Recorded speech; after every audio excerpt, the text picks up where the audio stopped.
बिस्मिल्लाहिर्रहमानिर्रहीम। अस्सलाम वालेकुम। स्पेक्ट्रम सिक्योरिटी से इमरान में मैंने एक बार फिर आप लोगों के साथ हाजिर।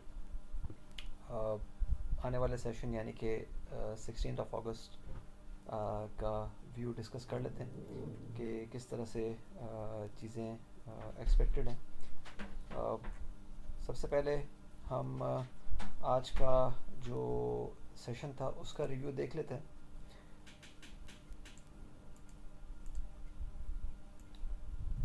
आज के सेशन में हमने देखा कि इंडेक्स के बुल्स ने बहुत ज़बरदस्त अग्रेशन जो है वो बरकरार रखा और 764 पॉइंट्स का हमने एक मैसिव गेन देखा। आज फिर हमने एक अपर गैप के साथ ओपनिंग देखी थी और उसके बाद इंडेक्स ने 43,659 का एक हाई बनाया, जबकि क्लोजिंग जो है 43,621 पे आई। 764 पॉइंट्स के एक मैसिव गेन के साथ। और अगर वॉल्यूम्स की बात करें तो 261 मिलियन शेयर्स ट्रेड होते हुए नज़र आए कि AC 100 इंडेक्स स्टॉक से, जो कि नवंबर 2021 से अब तक के हाईएस्ट इंट्राडे टोटल पे हमें वॉल्यूम नज़र आए। अगर हम सेशन क्लोजिंग की बात करें तो 6 मई 2022 से अब तक की हाईएस्ट सेशन क्लोजिंग हमने देखी है 43,621 पे। और कलेक्टिवली इस वक्त अगस्त के महीने में इंडेक्स ने 3,471 पॉइंट्स गेन कर लिए हैं, जो कि मई 2021 से अब तक का हाईएस्ट मंथली जो है वो टोटल है, यानी कि बेस्ट मंथ सिंस मई 2021 इस वक्त जो है वो चल रहा है। और अभी भी 12 सेशंस जो हैं वो इस महीने में बाकी हैं। आने वाले सेशंस के लिए अगर बात करें तो 43,500 से ऊपर ऊपर जो क्लोजिंग हुई है, ये इंडेक्स के बुल्स को जो है वो फेवर कर रही है, अग्रेसिव बुल्स को फेवर कर रही है। लेकिन साथ साथ ये भी देखना होगा कि 43,700 या 43,800, जिसकी मैंने कल के वॉइस नोट कल के वीडियो सेशन में भी काफ़ी डिटेल में जो है वो बात की थी, वो बता रहा है कि चीज़ें जो हैं वो थोड़ी सी प्रॉब्लम का शिकार हो सकती हैं। और उसकी जो सबसे बड़ी रीज़न है वो टाइम साइकिल्स के ऊपर जो मैंने बात की थी। तो जो सबसे बड़ी बात उसमें है वो टाइम साइकिल्स के ऊपर इंडेक्स का मूव है, और वो मैं अगली स्लाइड में आप लोगों के साथ डिस्कस करता हूँ। लेकिन पहले आप ये देख रहे हैं कि आने वाले सेशन में 43,700 से 43,810 या मैक्सिमम 43,950 तक जो है वो इंडेक्स की एक मूव बन सकती है। इसमें जो जो मोटी मोटी बात है वो ये है कि 43,700 से 810 के बीच में जो है वो मंथली रेजिस्टेंस लेवल 2 भी लाई कर रहा है और मंथली 10 मूविंग एवरेज भी है। ये दोनों लेवल्स जो है वो मई 2021 और सितंबर 2021 से अब तक जो है वो कभी भी इंडेक्स ने जो है अबोर्ड नहीं किए।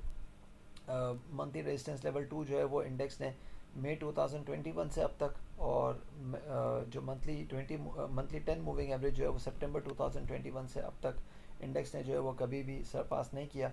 जबकि 200 डेज मूविंग एवरेज जो है वो 43,950 पे लाई कर रहा है। अगेन ये एक ऐसा लेवल जो कि अप्रैल 28 2022 से अब तक इंडेक्स जो है वो उसके नीचे ही ट्रेड कर रहा है। इसमें एक और पॉइंट है जो मैं यहाँ पे अगली स्लाइड में आप लोगों के साथ डिस्कस करूँगा। आप ये देख सकते हैं कि ये मैंने एक मंथली समराइज व्यू मैंने पोस्ट किया हुआ है। इसमें जून 2021 से अब तक इंडेक्स जो है वो जब भी एक हाई लगाने की कोशिश की है, या ये मंथली टाइम फ्रेम पे बता रहा हूँ, इंडेक्स ने इस रेड लाइन से ऊपर कोई भी महीना जो है वो क्लोज नहीं किया। एक आध महीना इसके ऊपर ट्रेड ज़रूर किया है, लेकिन इसके ऊपर क्लोजिंग जो है वो जून 2021 यानी कि 1 साल और 2 महीने हो गए, इंडेक्स ने कोई भी एक महीना जो है वो इसके ऊपर क्लोज नहीं किया। तो ये रेंज जो है वो 43,950 से 44,300 के बीच जो है वो लाई कर रही है। इसलिए इसमें जो है वो काफ़ी इसको देखने की ज़रूरत है। साथ साथ एक ये चार्ट है जिसको मैं यहाँ पर थोड़ा सा जूम करके आपके साथ शेयर करता हूँ। ये मंथली ये सॉरी 2017 से अब तक इंडेक्स जो है वो वीकली टाइम फ्रेम पे किस तरह से जो है मूव करता रहा है, और किस तरह से हमने चीज़ें देखी हैं कि जिसको हम ये कह सकते हैं कि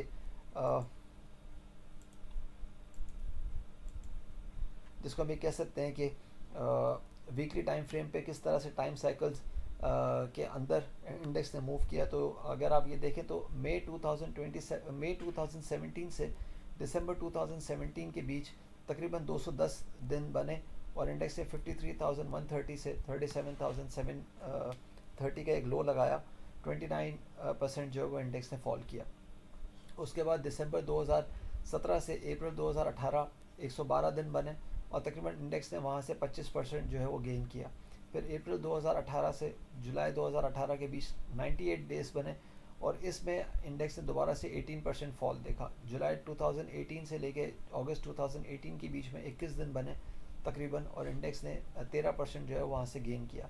फिर अगस्त 2018 से अक्टूबर 2018 तक इंडेक्स ने 17% फॉल किया और ये 78 डेज बन रहे थे। इसको अगर यहीं पे देखें ना तो यहाँ पे ये हिस्ट्री रिपीट होते हुए नज़र आ रही है।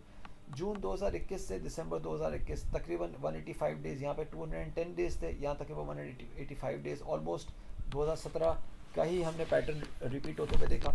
और इस 185 दिनों में इंडेक्स ने 13% जो है वो फॉल किया। यानी कि टाइम साइकिल्स में इस पीरियड से इस पीरियड के बीच में 210 दिनों में इंडेक्स ने फॉल किया। यहाँ पे भी इस पीरियड से इस पीरियड के बीच में ये वेव बनी और इंडेक्स ने एक फॉल विटनेस किया। फिर दिसंबर 2021 से अप्रैल 2022 तक 112 दिन बने और इंडेक्स ने 10% गेन किया। यहाँ पे भी 112 दिन में इंडेक्स ने गेन किया था, यहाँ पे भी 112 दिनों में ही इंडेक्स ने गेन किया। ये टाइम साइकिल्स के ऊपर बात कर रहा हूँ। फिर अप्रैल 2022 से लेकर जुलाई 2022 के बीच में 98 डेज़ बने और 16% इंडेक्स ने फॉल किया। यहाँ पे 98 डेज़ में 18% फॉल किया था, यहाँ एग्जैक्टली 98 डेज़ में 16% फॉल किया। अब जुलाई 2022 से अगस्त 2022 की बारी है, जो अभी करंट हम देख रहे हैं। इसमें दो सिनारियोज़ हैं, या तो 21 दिनों में इंडेक्स जो है वो 11% राइज करे, जो कि अभी इस पीरियड में हम देख रहे हैं कि ऐसा हो सकता है। और ये अगर 11% राइज करता है तो इंडेक्स 39,550 का जो फॉल देखा था वहाँ से 43,800 तक की एक गुंजाइश बन सकती है। या फिर दूसरी पॉसिबिलिटी है वो ये है कि 39,550 से 44,600 तक इंडेक्स जा सकता है 13% राइज करने के लिए, जो कि एग्जैक्टली जुलाई से अगस्त 2018 में हुआ था। तो दो पॉसिबिलिटीज़ है, या तो इंडेक्स 43,800 या 44,600, इन दोनों में से किसी एक लेवल पे आके जो है ना इंडेक्स एक जिसको कह सकते हैं कि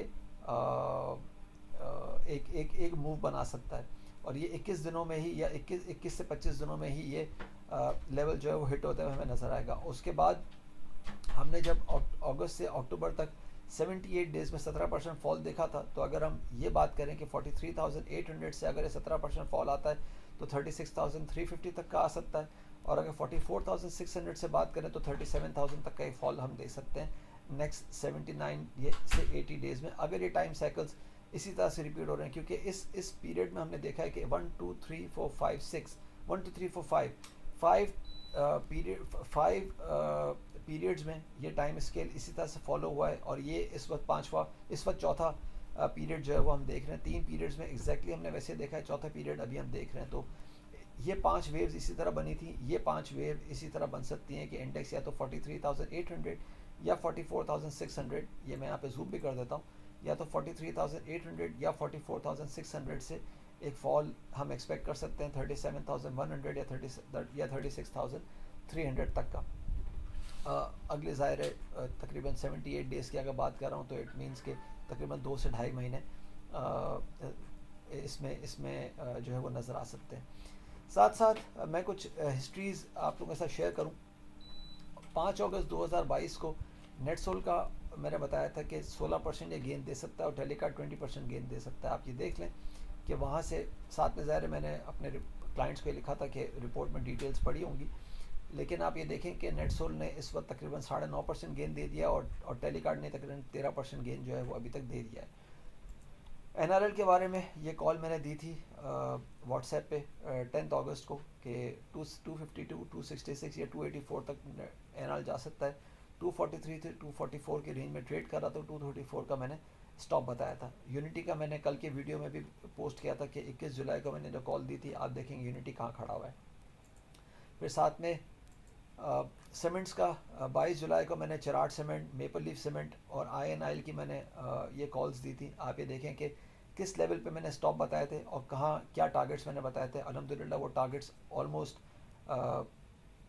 मेपल लीफ में और जो चराट सीमेंट में टारगेट्स हिट हो चुके हैं। INIL भी अपने हिट करने वाला है। वेव्स का 2 अगस्त को मैंने ये लेवल बताया था कि 25% इसमें गेन आ सकता है from the current level of 1170। आप देखें कि वेव्स ने किस तरह मूव किया। फिर 10 अगस्त को गंदारा पेयर के बारे में, PSMC के बारे में बताया था। आप ये देखें माशाल्लाह किस तरह से मूव कर रहे हैं। अब देखने की बात यह है कि ये कुछ स्टॉक्स हैं जो अपने साइकिल टॉप की तरफ नज़र आ रहे हैं, जिसमें एवेंसियन है। मैं जूम इन करता हूँ। एवेंसियन है, नेटसोल है, पाइनियर है, चराट सीमेंट है, मुगल है, यूनिटी है, अलशहीर है, FFL है, INIL है, ASTL है, NRL है, PRL है, टेलीकार्ड है और गुल अहमद है। ये स्टॉक्स काफ़ी ज़्यादा ओवर हीटेड हो चुके हैं। इनमें अपने साइकिल टॉप्स की तरफ ये मूव कर रहे हैं, तो कॉशियस अप्रोच अपनाना चाहिए। ओवरऑल मार्केट में भी जो है वो काफ़ी ज़्यादा कॉशियस अप्रोच अपनाना चाहिए। मैंने काफ़ी डिटेल में जो है वो आप लोगों के साथ चीज़ें शेयर की हैं कि किस तरह से साइकिल टॉप्स नज़र आ रहे हैं, किस तरह से शॉर्ट टर्म इंडिकेटर्स जो हैं वो ओवर हीटेड होते हुए नज़र आ रहे हैं। इंडेक्स अगर 43,370 से 43,190 तक तो इमीडिएटली, लेकिन अगर 43,050 का लेवल अगर तोड़ता है तो फिर 42,800 तक तो इनिशियली हम एक मूव दे सकते हैं। हो सकता है कि वो इंटरडे बेसिस पे हो, इंटर वीक बेसिस पे हो, लेकिन 42,000 below 42,800, anything below 42,800 will be pulling curtains for the bulls. अपना ख्याल रखिएगा, अपनी राय से प्लीज़ ज़रूर आगाह कीजिएगा। थैंक यू, अल्लाह हाफिज़।